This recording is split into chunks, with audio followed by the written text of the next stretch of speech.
People drink coffee for many reasons. Doctors have divided opinions about the effects of caffeine, but we hardly argue about how we serve the coffee. Did you have coffee today?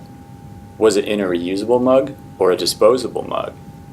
Experts estimate that using a reusable mug will allow you to save 500 kilojoules of energy per cup of coffee. If everyone in the United States buys 2 cups of coffee a week and all of that coffee is purchased in reusable mugs, we could save 4.6 billion kilowatt hours of energy.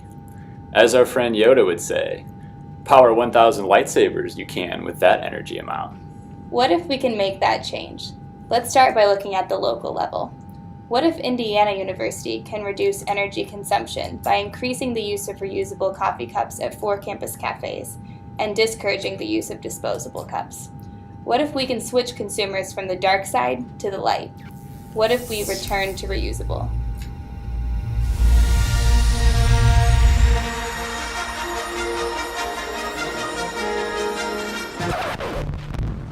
I suggest a new strategy, So we went to the drawing board and thought long and hard about how to get Hoosiers to switch to reusable cups for coffee. We were trying to think of how the force can be awakened. We came up with an idea to use signage. Maybe signage with different messages placed in the cafes around campus could promote the use of reusable cups. Will this work? Well, we know from our human behavior and energy consumption class that signs based on Cialdini's rules to influence human behavior were used to help reduce the number of towels washed in hotels. What if we can put signs in each campus cafe and measure how this intervention can change the buying behavior of coffee drinkers? We decided to give it a shot and join the force to defeat the darkness lurking in the cafes. We talked to the Interstellar Coalition High Commander, aka RPS Dining Services, depending on who you ask, about placing signs in cafes and collecting the data about the coffee sales to measure the effects of our experiment. After a few sign edits, the force was on our side and we were allowed to carry out our experiment. We decided to use the following 3 signs as our interventions.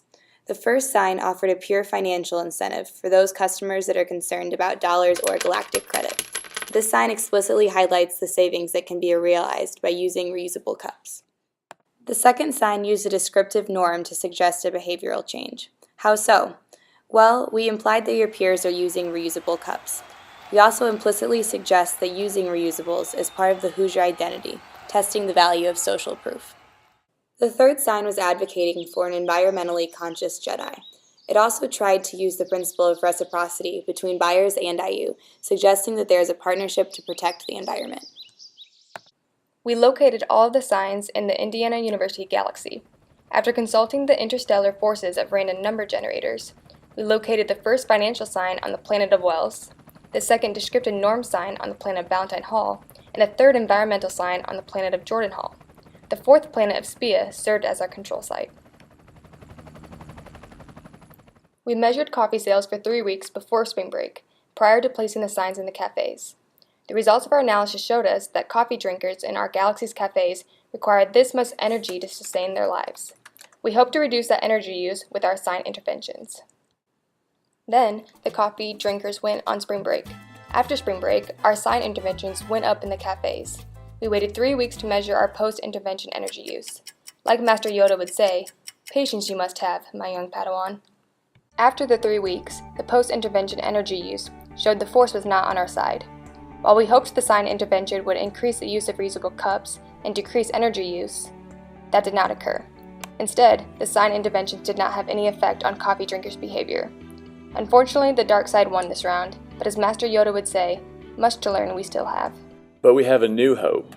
We can conduct more studies to correct the shortcomings of this one. We can study coffee drinkers for longer time periods to allow them to take up the intended behavior of using a reusable mug.